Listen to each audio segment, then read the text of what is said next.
Praise the lord. ప్రభు పేరట మరొక దినంలోకి మీకు అందరికీ వందనాలు. ఈ దినం పరిశుద్ధాత్మ దేవుడు మన కొరకు ఏర్పాటు చేసుకున్న వాక్య భాగం పేతురు గారు రాసిన మొదటి పత్రిక 4వ అధ్యాయము 1-19 వచనాలు ధ్యానం చేసుకుందాం.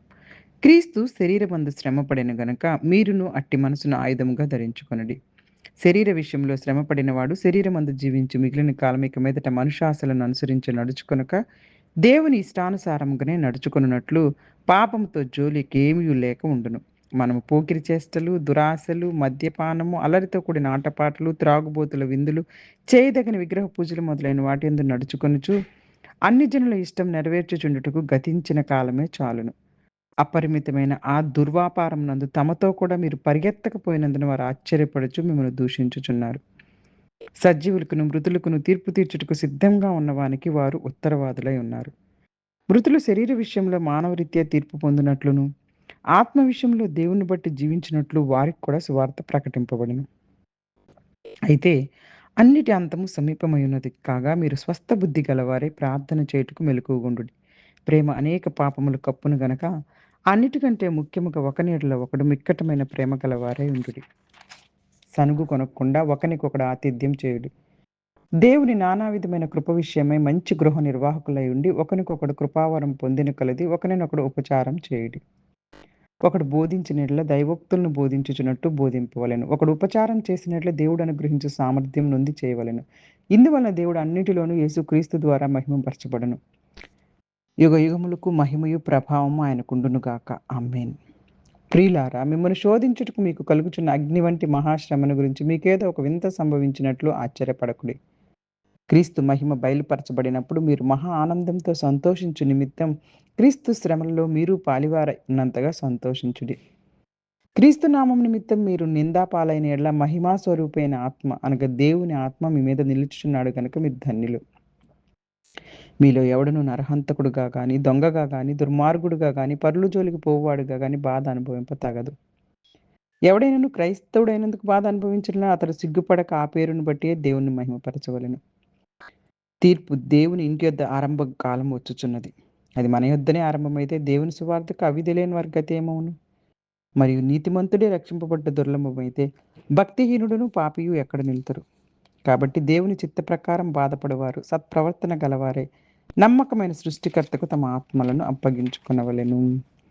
హల్లెలూయా, హల్లెలూయా. పరిశుద్ధ ఆత్మదేవుడు ఈరోజు ఈ వాక్య భాగాల ద్వారా మనతో మాట్లాడడానికి ఇష్టపడుతూ ఉన్నారు. పేతురు గారు రాసినటువంటి మొదటి పత్రిక 4వ అధ్యాయము మొదటి నుంచి కనుక మనం వచనాలను కనుక చూసుకోగలిగితే అద్భుతమైనటువంటి వాక్య భాగాలు.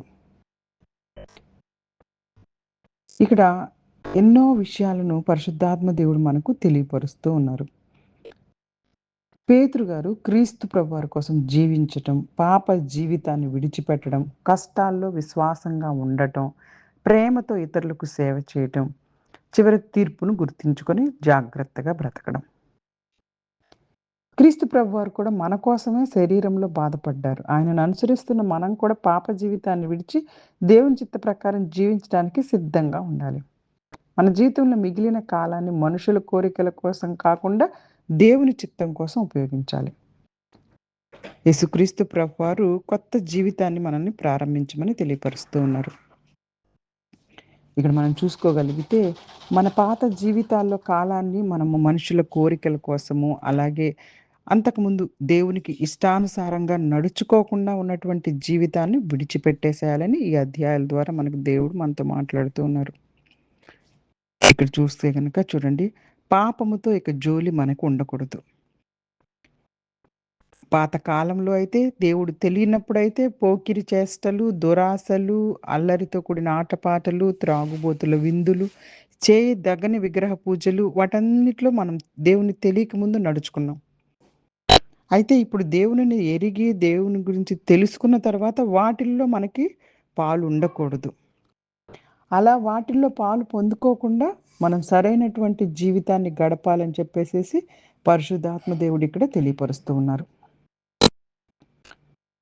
విశ్వాసం రాకముందు మనం ప్రపంచపు కోరికల ప్రకారం జీవించి ఉండొచ్చు, కానీ ఇప్పుడు క్రీస్తుని అనుసరించిన తర్వాత మన జీవితం మారాలి. మన పాత స్నేహితులు మన మార్పును చూసి ఆశ్చర్యపడొచ్చు లేదా విమర్శించవచ్చు. అయినప్పటికీ మనం వారి ఒత్తిడికి లోపడకుండా దేవుని మార్గంలోనే నడవాలి. 6వ వచనం కొంచెం మృతులు శరీర విషయంలో మానవరీత్యా తీర్పు పొందునట్లు, ఆత్మ విషయంలో దేవుని బట్టి జీవించున్నట్లు వారికి కూడా సువార్త ప్రకటన. ఈ వచనం కొంచెం క్లిష్టమైంది. ఇక్కడ మృతులకు సువార్త ప్రకటింపబడిందనే మాటను వివిధ విధాలుగా అర్థం చేసుకున్నారు.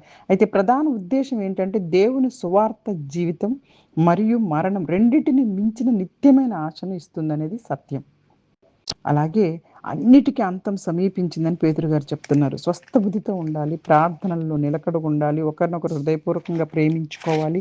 ప్రేమ అనేక తప్పులను కప్పుతుంది కాబట్టి సనుక్కోకుండా ఒకరికి ఒకరు ఆతిథ్యం ఇచ్చుకోవాలి. దేవుడిచ్చినటువంటి వరాలను ఉపయోగించి ఇతరులకు సేవ చేయాలి. ప్రతి ఒక్కరికి దేవుని నుండి ఏదో ఒక వరం ఉంటుంది. మన స్వార్థం కోసం కాకుండా ఆ వరాన్ని దేవుని యొక్క మేలుకు, దేవుడు మనకిస్తున్నటువంటి జీవితంలో ఇతరులకు మేలు కోసం ఉపయోగించాలి. దేవుడు మనకిస్తున్న ప్రతిభ, సమయం, జ్ఞానం, సేవ, సామర్థ్యం అన్నీ ఆయన మహిమ కోసమే ఉపయోగించుకోవాలి. హల్లెలూయా! ఇక్కడ క్రీస్తు ప్రభువుని అనుసరించే వరకు బాధలు సహజం.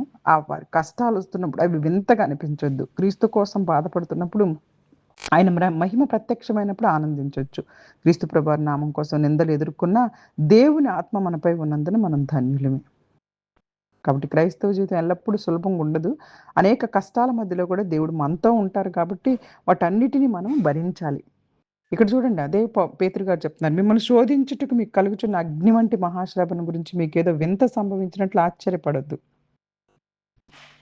అది మనకంటే ముందున్న వారికి కూడా అనేక శ్రమలొచ్చాయి. మనకే కాదు.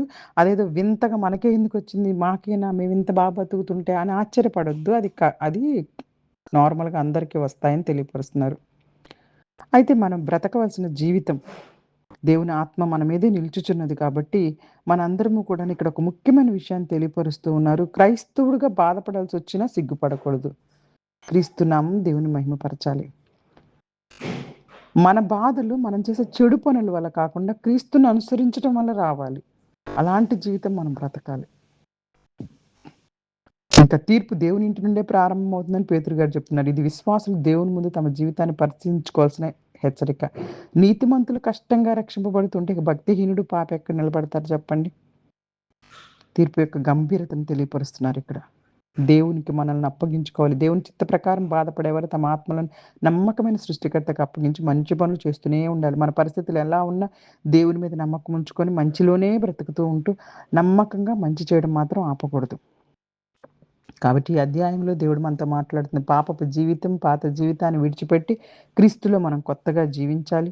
మన జీవితాన్ని దేవుని చిత్తానికి అంకితం చేయాలి. ప్రార్థనలో జాగ్రత్తగా స్థిరంగా ఉండాలి. ఒకరినొకరు నిజమైన ప్రేమతో ప్రేమించుకోవాలి. దేవుడిచ్చిన వరాలను ఇతరుల సేవకు ఉపయోగించాలి. అలాగే యేసుక్రీస్తు ప్రభువారు నీ నమ్మినందుకు వచ్చే కష్టాలలో విశ్వాసంతో భరించాలి. ఎలాంటి పరిస్థితుల్లో అయినా మన జీవితాన్ని నమ్మకమైన దేవునికి అప్పగించాలి. మన గత జీవితం ఎలా ఉన్నా కూడా క్రీస్తు ప్రభువారిలోకి వచ్చాక ఒక కొత్త జీవితం ఉంది. పాపాన్ని విడిచిపెట్టి దేవుని చిత్త ప్రకారం నడుస్తూ, దేవునికి భయపడుతూ, క్రీస్తు వారి కోసం నిలబడుతూ, మన జీవితాన్ని నమ్మకమైన సృష్టికర్త చేతిలో పెట్టి ఎల్లప్పుడూ మంచి చేస్తూ ముందుకు సాగాలని కోరుకుంటూ చిన్ని వాక్యాన్ని దేవుడు ఆశీర్వదించి దీవించునుగాక. ఆమేన్. God bless you all. God bless you all.